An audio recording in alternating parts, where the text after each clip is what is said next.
Warum dein Benzinpreis in Teheran entschieden wird. Auch wenn kein Tropfen Öl aus dem Iran kommt.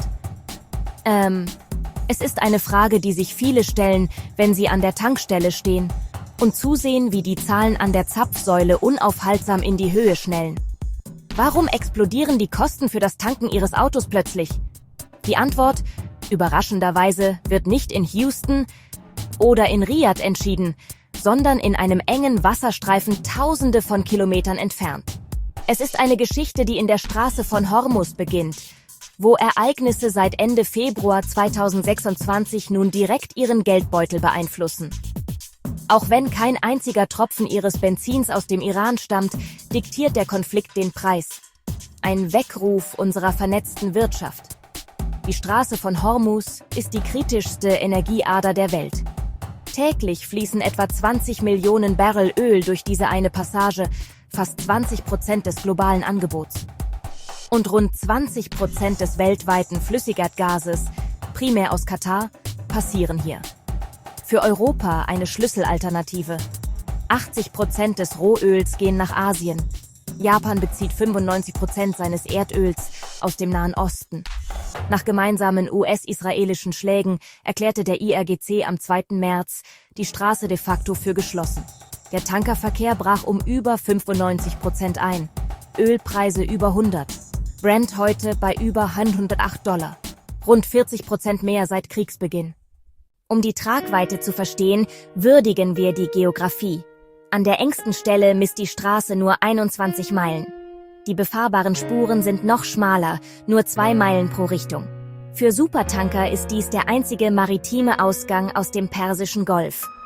Ringsum einige der größten Öl- und Gasproduzenten der Welt, fast 20 Millionen Barrel täglich, verteilt auf globale Märkte. Asien ist besonders verwundbar. China, Japan, Südkorea, Indien. Eine anhaltende Schließung bedroht grundlegende Energiesicherheit. Das Pentagon unterschätzte, wie bereit Iran ist, die Straße als Waffe einzusetzen. Iran nutzt einen asymmetrischen Vorteil, die globale Energieversorgung als Geisel. Auch LNG ist betroffen. Preise in Europa und Asien schießen hoch. Szenario A. Angespannte, aber vorübergehende Störung.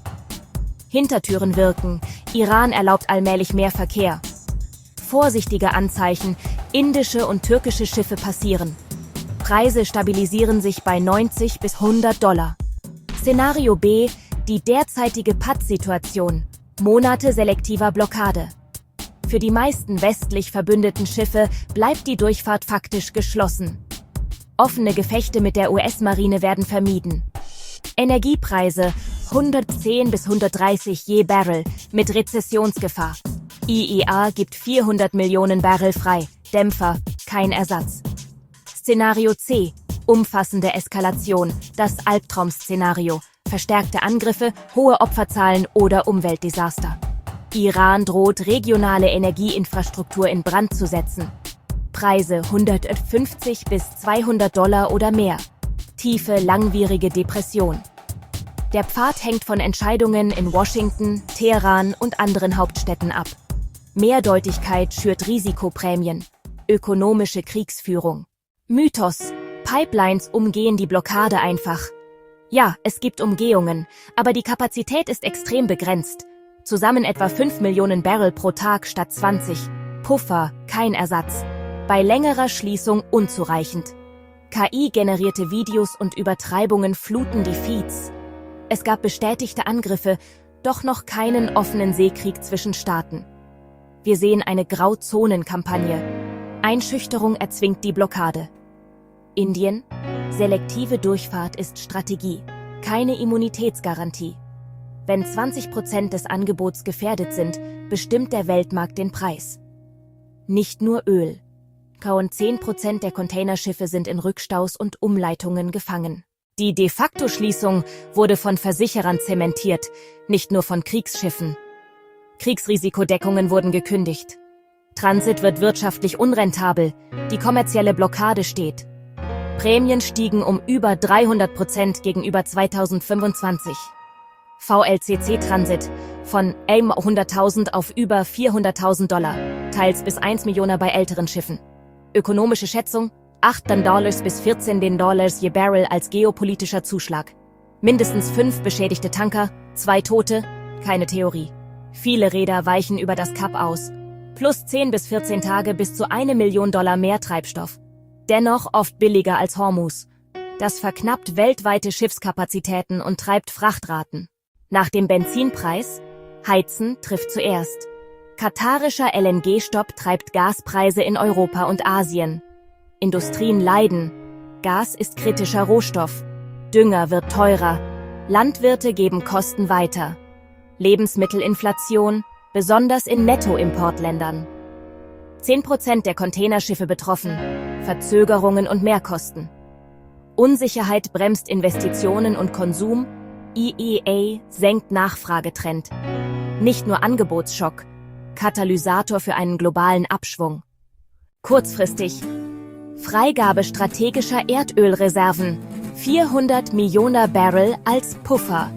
Doch Reserven sind endlich, sie glätten, ersetzen aber keine 20 Millionen BPD. Wir brauchen strukturelle Verschiebungen der Energiepolitik, Diversifizierung und Beschleunigung erneuerbarer Energien und Kernkraft der nächsten Generation. Auch fossile Lieferanten diversifizieren, Infrastruktur stärken. Seit den 70ern gewarnt, 2026 zeigt unsere Abhängigkeit schonungslos. Grüne Investitionen sind Sicherheitsfragen, national und wirtschaftlich. Der Weg weg von Hormuz ist gepflastert mit Solar, Wind und Innovation, damit wir die nächste Krise verhindern, statt nur zu verwalten.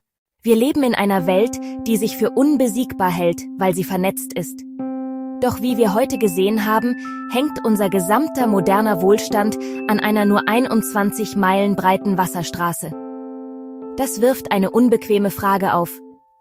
Sind wir wirklich so frei und unabhängig, wie wir glauben? Oder ist unsere Zivilisation nur so stabil wie der nächste Tanker, der sicher sein Ziel erreicht? Mich interessiert eure investigative Ader.